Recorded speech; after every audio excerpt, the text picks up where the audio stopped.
sector de generadores AC y DC. Bien, en ese laboratorio, en la primera actividad, lo que vimos fue reconocimiento de las partes del generador. Bien, como podemos ver aquí, tenemos el estator, que es donde se produce el campo magnético. Aquí podemos ver el rotor. Aquí en esta parte están dos escobillas donde se va el regulador. El regulador tiene un voltaje y según ese voltaje es lo que va a permitir. Por ejemplo, nos dio un ejemplo de 12 voltios. Si va más de 12 voltios, no va a permitir el paso de la corriente. Y bueno, acá tenemos los anillos también. También tenemos las escobillas colectoras, que es un tipo de carboncillo que nos permite el paso de la corriente hacia el sistema. Bueno, también tenemos que tener en cuenta los tres pasos fundamentales para la generación de corriente eléctrica, que es el campo magnético, que le da el estator, eh, la rotación, que nos da el rotor, y la velocidad de la rotación. Esos son los tres pasos fundamentales para tener eh, energía eléctrica, para generar. Bien, aquí también podemos ver cómo tener corriente eléctrica en DC mediante la conexión trifásica de estrella. Bien, aquí podemos ver que la batería va a dar el campo magnético al estator.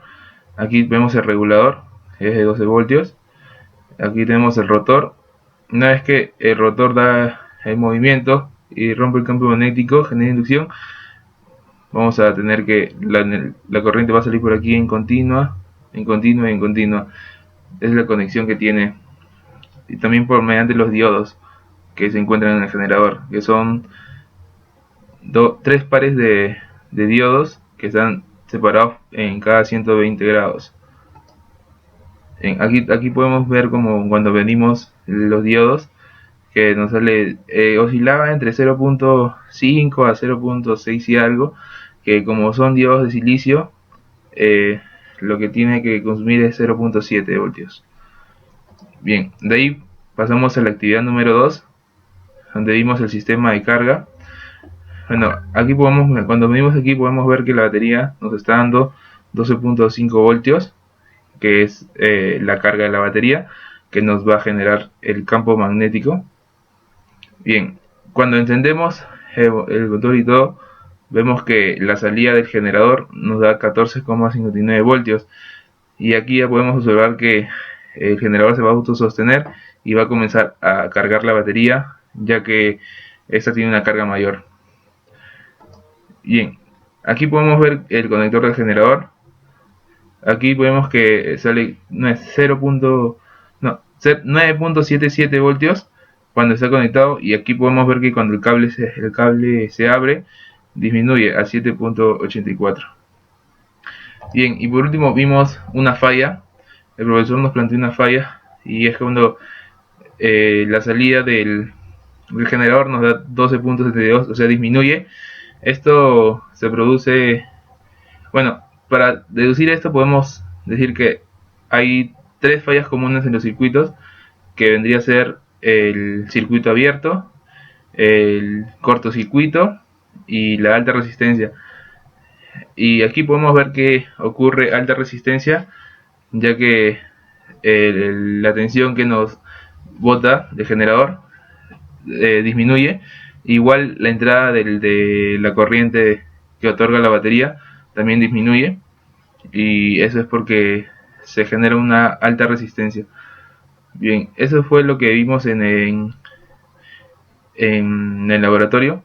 Bueno, y también cabe resaltar la diferencia entre un generador y un motor. El generador genera energía eléctrica a base de energía mecánica, y el motor genera energía mecánica a base de energía eléctrica. Y también cómo diferenciar un generador de un alternador. El generador eh, si trabaja con un motor a bajo régimen, el, el generador no va a generar la energía suficiente para este sistema eléctrico, y va a comenzar a consumir la energía de la batería. y esta va a descargarla toda. En cambio el alternador, si trabaja con un... No, el alternador produce la energía suficiente y constante, ya sea con un motor en bajo régimen de revoluciones o con alto régimen de revoluciones, y esto es constante. Y otras características es que también el alternador tiene un bajo costo de mantenimiento, es más ligero y también es propenso a sufrir menos sobrecargas. Bien, eso es todo lo que podría decir sobre el laboratorio. Gracias.